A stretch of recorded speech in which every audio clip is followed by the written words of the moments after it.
All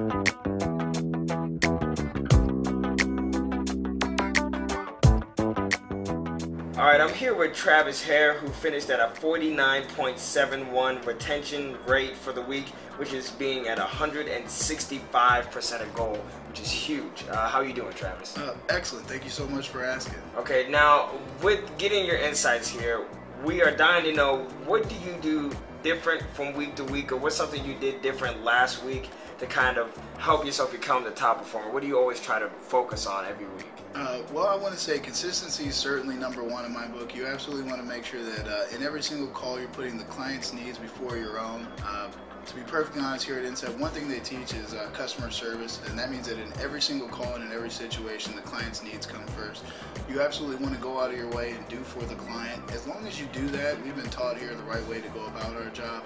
So as long as you actually go ahead and not only do that on every single call, which is where the consistency comes in play, but if you actually use your customer service skills, it's not going to be a problem at all to do good.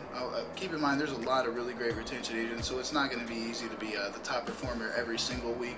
But the good news is that as long as you do your job at a consistent level and you maintain your customer support, you're not going to have a problem doing a really good job for Incept. Awesome, that's perfect answer.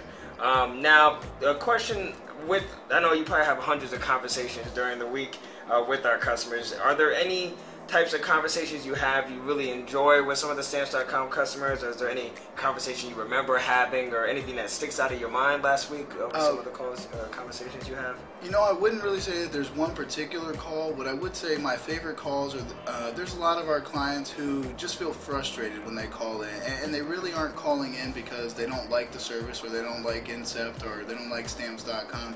They're really calling in because they really have a customer service need that needs addressed. And when we have those calls and we have the opportunity to not only assist or help the client out, but make them feel better, when we get them off the phone, we know that we've done not only our job, but made the client feel better as well. Then not only does that give you a really good feeling, but it also assists the client. It helps Incept look better. It's a win-win situation for everybody. Oh, that's perfect. I completely understand that as well. And then just last quick question here. I was wondering, what are your plans to stay the top performer? What are some things you try to make sure you do consistently every day you come in here to become a top performer here? I check my bags at the door when I come in. I smile when I dial. That means that on every single phone call, I forget the phone call before that, good, bad, or in between. I make sure that every single phone call I start fresh. I leave all my personal business at the door when I come in. And what that does, it allows me to, on every single call, take a fresh outlook. On every single call, if I'm doing my best to make the client happy, doing my best to do a good job, then I'm sure at the end of the day, I'll be able to do my job correctly. Great. Thanks again, Travis. It's Travis Hare, 49.71 retention rate for the week, 165% of goal. Thanks again for speaking with us, Travis. Thank you, Tim.